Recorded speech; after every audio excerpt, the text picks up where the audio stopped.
Welcome to the Codecast podcast. Real-world insights for your daily medical coding and billing processes. And now, here's your host, Terry Fletcher. Hello, everyone, and welcome to the Codecast podcast today. My name is Terry Fletcher. As you can hear, my voice is a little better. I'm still kind of just at the end of my chest cold and cough, but at least I'm not struggling every 5 minutes and going into a coughing attack. So I appreciate the well wishes I got from last week. It was definitely rough, but this week I'm on the upswing. So not quite that soothing voice you all tell me I have, but at least you know I'm working hard to get better. So this week my topic actually is a little bit of a left turn, but something that I've been dealing with quite a bit. And this is on prior authorizations. And I know it's been a hot topic in the healthcare news lately, mainly because a lot of people actually don't know what it is. And also they call it different things like pre-authorizations and pre-certifications. And that's why when you see PA, we're not talking about physician assistants. We're talking about prior authorization, which really refers to a requirement by many health plans. And it's for patients to obtain approval of a healthcare service or medication before the care is provided. What this actually does is it allows the plan to evaluate whether care is medically necessary and otherwise covered. And standards for this review often, and this is where the downfall is in my opinion, it's developed by the plans themselves based on generic medical guidelines, of course, costs, it's always about follow the money, utilization, and other miscellaneous information. The process for obtaining prior authorization also is different from insurer to insurer, so that's why it's such a problem, because you have so much clinical and administrative information that you have to know prior to treating the patient. I'm seeing that a lot of denials saying you didn't get prior authorization have to do with assumptive coding. So, for example, we think the patient's going in for a routine heart cath 93458, but actually they went in for a heart cath with injections into saphenous grafts and also possibly right and left combined heart cath, which would be 93461. So remember, one of the things that prior authorization kind of relies on is that something is inputted into the computer by their customer service department or wherever you get your PAs from, and then they match it with the claim submission that comes in, and if it doesn't match, they say, oh, you didn't get prior authorization. Unfortunately, you don't have coders working in that particular space, a lot of times with the payer side, and so it can not just deny the service once you bill it, but it also can delay care for patients, and it can result in negative clinical outcomes if these administrative burdens don't get cleaned up. Now, there's a lot of other things that are happening right now, but what I have found, and I've been doing some research on this, and there is a company out there called KFF that's an independent source for healthcare policy research, polling, and news. And they had a recent report from HHS, Office of Inspector General, that found that 13% of prior authorization denials by Medicare Advantage plans were for benefits that should have otherwise just been covered by Medicare. So straight Medicare, you notice we rarely, unless it's DME, have to get a prior authorization.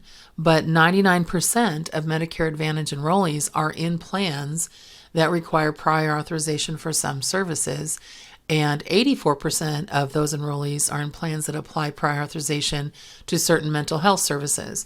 So I know people don't feel that that's appropriate, and mental health services are tricky because for example, I recently went for a well check visit with my physician, and everything was fine, everything's good, and they said, you don't need to be seen again for a year. I'm like, great, thank you.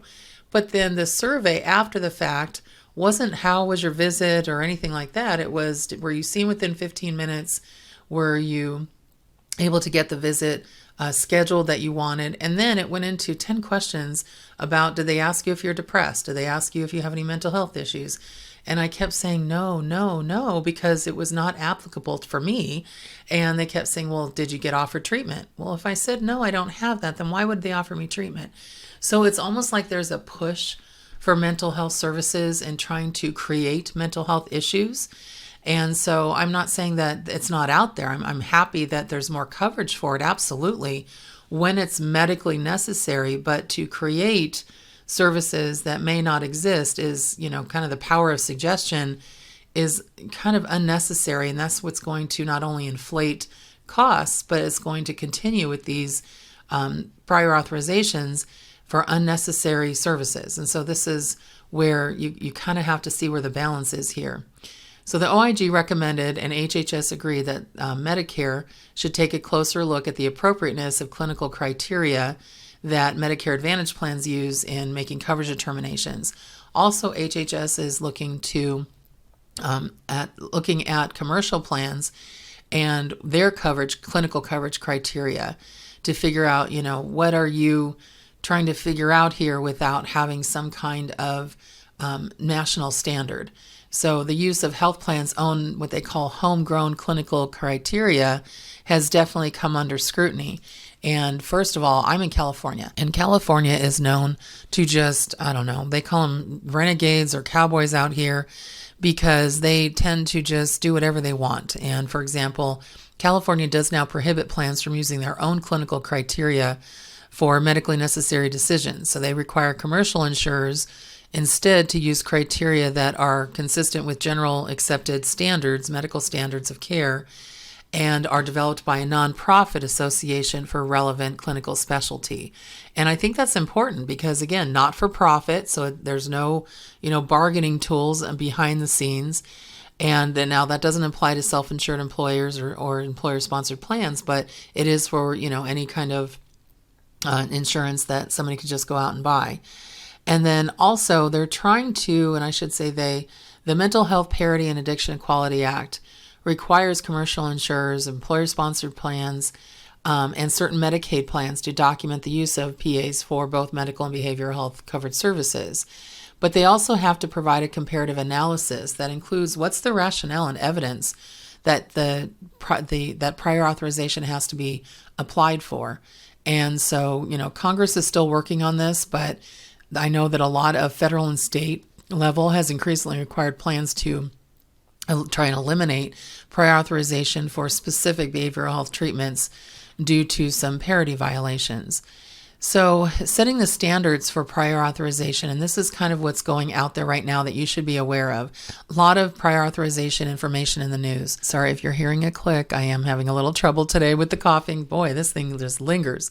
So the Affordable Care Act, you should know, prohibits use of prior authorization related to emergency care. Okay, so here's some of the laws or published regulation that you can abide by. Some states have moved to ban prior authorization for certain, again, behavioral health care. New York, for example, prohibits the use of prior authorization during the first 4 days of an inpatient admission for a mental health condition. I know 2 other states do that. Michigan recently passed a law requiring use of standardized prior authorization methods and transparency on how is it created. Now, here's the thing that several states have adopted or are considering adopting, and I really like this, and that's what they call the gold card. And those are gold card laws that will require health plans to waive prior authorization for services ordered by providers with a good track record of prior authorization approval and no blips or outlying issues when it comes to that prior authorization on their profile. So for those of you out there that actually participate in prior authorization, and it's very, I know, administratively cumbersome, here's really what they're looking at, just so you can understand the process. And there's actually now a certification for prior authorization, kind of knowing the ins and outs of it. I'm actually considering taking that certification. Not that I don't have enough letters after my name already, but I just find it so intriguing, I guess is the word, just knowing what goes on behind the scenes. Because it really starts with medical necessity. Being medically necessary means that you really do need the service, the patient, or drug that the provider is prescribing. So when insurers are trying to determine if criteria for medical necessity is being met, what factors do they look at? Well, they try to look at whether the treatment is recommended for the patient situation now, according to up-to-date research-backed evidence. They're also trying to make sure, and this is the big one, that the service is not being duplicated. So, for example, if, let's say, a patient has lung cancer and they may be seeing more than one specialist, the oncologist might order a test, maybe a CT scan for the chest, not realizing that the primary care doctor already ordered that 2 weeks ago. So in that case, the insurer would not pre-authorize a second CT scan unless it confirmed that the oncologist saw the scan you had 2 weeks ago, or the primary care, and still thinks you need to have another one. So a lot of times and we call it interoperability, they don't work together. And so that's where I'm hoping that we're going to have a little bit more integrating of our systems when it comes to what does the primary care do prior to the referral versus what do the specialists do. And a lot of duplication is out there. Now, cost is always a big deal, okay, and mostly with drugs. And so insurers want to see if it makes financial sense on their part, of course, for you to have a service or treatment. But a lot of times there's an out-of-pocket or share of cost for the patient too. So the procedure or drug should be the most economical option for the patient. So for example, imagine that drug C and drug E both treat a patient's condition, but drug C is cheaper and drug E is more expensive. But your healthcare provider prescribes drug E, and your health insurance plan may want to know why drug C won't just work just as well. So if your provider can show that drug E is a better option for you, even though it costs more, it might get pre-authorized. But if there's no medical reason or necessity why the more expensive drug should be chosen over the cheaper drug, the health plan may refuse to authorize it. And you've probably seen that with generic versus name brand or name brand drugs. Some insurance companies require step therapy in these situations. You've probably also heard of called cascading claims. Step therapy means that they'll only agree to pay for the more expensive drug, so drug E, after you've tried drug C and it hasn't helped, which kind of sucks because you don't want to be putting so many chemicals in your body just to see if it works. I don't like that concept. But that is a concept that has applied to other medical procedures. So, for example, think about continue to upgrade again where it costs. So a plan may not agree that an MRI is appropriate unless your provider proves that an X-ray is not enough. So there has to be at least a checks and balances there, and your provider or your insurance provider needs to make sure that ongoing or recurrent service is actually helping the patient. So here's another example. Suppose that the patient's been having physical therapy for 3 months and the provider is requesting authorization for another 3 months. Well, unless there's documentation that the physical therapy is actually helping the patient, why would they authorize an additional 3 months unless you can show that you're making slow or the patient's making slow but measurable progress? If there's not any progress or the PT is making the patient feel worse, and I've seen that in audit records I've audited, then the health plan may not agree to authorize any more sessions until it has a conversation or correspondence or communication with the healthcare provider to understand why they think 3 months of PT would be necessary and will help the patient. So what kind of the point of me kind of bringing this up the whole time is that, again, prior authorizations, they're not necessarily required for emergency services. There wouldn't really be time to request and receive it. And a lot of times retro authorization is what's really used there.